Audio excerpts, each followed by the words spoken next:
وَلَقَدْ يَسَّرْنَا الْقُرْآنَ لِلذِّكْرِ فَهَلْ مِن مُّدَّكِرٍ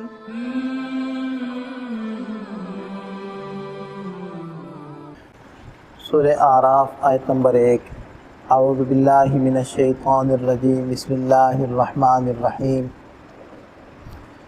الف لام میم صاد، کتاب انزل الیک فلا یکن فی صدرک حرج منہ لتنذر بہ وذکریٰ للمؤمنین۔ اتبعوا ما انزل الیکم من ربکم ولا تتبعوا من دونہ اولیاء قلیلا ما تذکرون۔ سورہ اعراف مکی صورت ہے، اور مکی صورتوں کے اندر احکام نہیں ہوتے، بلکہ روئے سخن ہوتا ہے اس بات رسالت کی طرف، توحید کی اس بات کی طرف، اور معاد یعنی آخرت، روز قیامت، اس کا تذکر ہوتا ہے، اس کی یقین دہانی کروائی جاتی ہے۔ سورہ اعراف کو اعراف اس لیے کہتے ہیں کہ اس صورت کے اندر اعراف کا تذکرہ ہے، اور اعراف جنت اور جہنم کے درمیان ایک مقام ہے۔ یہاں وہ لوگ ٹھہریں گے کچھ وقت کے لیے کہ جن کے دونوں اعمال برابر ہوں گے، نیکیاں اور بدیاں، تو کچھ وقت کے لیے ان لوگوں کو یہاں روکا جائے گا، اور ان کو اجازت ہوگی کہ یہ جنت والوں سے، جہنم والوں سے بات کر سکیں۔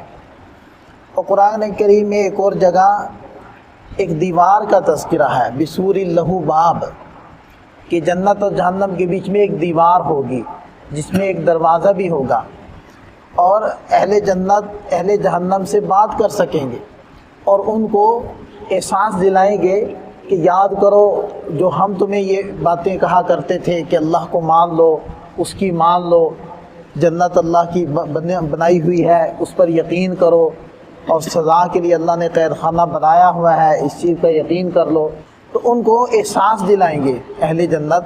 اس دیوار کے اوپر ان لوگوں کو بٹھایا جائے گا یا ٹھہرایا جائے گا کہ جن کے اعمال دونوں طرح کے برابر ہوں گے، کیونکہ اعراف عرف کی جمع ہے اور یہ بلند چیز کو کہتے ہیں، تو وہ دیوار بھی بلند ہوگی۔ بہرحال سورہ اعراف شروع ہو رہی ہے حروف مقطعات سے۔ ارشاد فرمایا الف لام میم صاد۔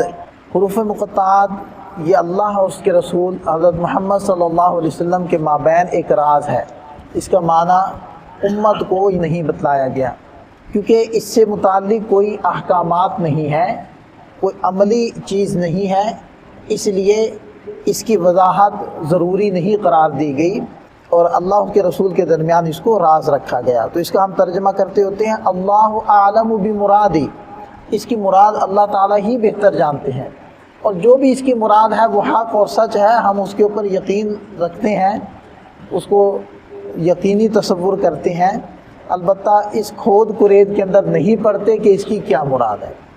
جس بات کو اللہ کے رسول صلی اللہ علیہ وسلم نے بیان نہیں کیا، پردے میں رکھا ہے، تو ہمیں بھی اس کو پردے میں ہی رہنے دینا چاہیے۔ آگے ارشاد فرمایا کہ کتاب انزل الیک، یہ کتاب ہے جو آپ کی طرف اتاری گئی، فلا یکن فی صدرک حرج منہ، اس کتاب کی وجہ سے آپ کے سینے میں کوئی تنگی نہیں ہونی چاہیے، آپ کا سینہ تنگ نہ ہو، یعنی آپ پریشان نہ ہوں۔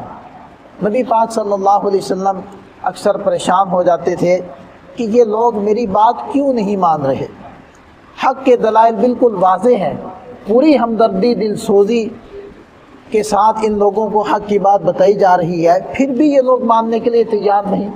تو آپ علیہ السلام پریشان ہو جاتے، اور شریف آدمی وہ دوسروں کی غلطی نہیں نکالتا، اپنی غلطی نکالتا۔ عام طور پر لوگ کہتے ہیں نا کہ یہ تمہاری غلطی ہے، تمہاری وجہ سے یہ نہیں ہوا، لیکن نبی پاک صلی اللہ علیہ وسلم ان چیزوں کو اپنی طرف منسوب کرتے تھے کہ میرے سمجھانے کے اندر کوئی کمی ہے، میرے بتانے کے اندر کوئی کمی ہے، کہ یہ لوگ بات کو سن نہیں رہے، عمل نہیں کر رہے۔ تو اللہ تعالیٰ نے تسلی دی کہ ہم نے یہ کتاب اس لیے تھوڑے ہی اتاری ہے کہ آپ پریشان ہوں، جیسے کہ سورہ طٰہٰ میں ہے ما انزلنا علیک القرآن لتشقی، ہم نے اس لیے نہیں قرآن اتارا کہ آپ مشقت میں پڑ جائیں۔ تو بالکل اس سے ملتے جلتے الفاظ یہاں بھی ہیں۔ ہم نے یہ قرآن کس لیے اتارا؟ لِتُنذِرَ بِهِ، تاکہ اب آپ اس قرآن کے ذریعے سے ان لوگوں کو ڈرا دیں، وَذِكْرَىٰ لِلْمُؤْمِنِينَ، اور یہ ایمان لانے والوں کے لیے نصیحت ہے۔ یہ اس کے نصیحت کو وہی مانے گا جو اس کے اوپر یقین کرے گا، جو اس کو مان لے گا۔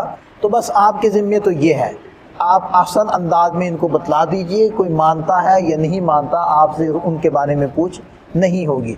آگے پھر خطاب ہے عام انسانوں کو، اتبعوا ما انزل الیکم من ربکم، جو تمہاری طرف تمہارے رب کی طرف سے اتارا گیا ہے اس کی اتباع کرو، اس کی پیروی کرو۔ ولا تتبعوا من دونہ اولیاء، اور اللہ کو چھوڑ کر دیگر لوگوں کی اتباع نہ کرو۔ قلیلا ما تذکرون، تھوڑا تم لوگ نصیحت کو قبول کرتے ہو، اکثر نصیحت کی باتوں کے اوپر کان نہیں دھرتے، بہت تھوڑا نصیحت کے اوپر کان دھرتے ہو اور اس کو قبول کرتے ہو۔ اللہ تعالی ہم سب کو قرآن حکیم کے ذریعے سے نصیحت حاصل کرنے کی، رہنمائی لینے کی توفیق عطا فرمائے۔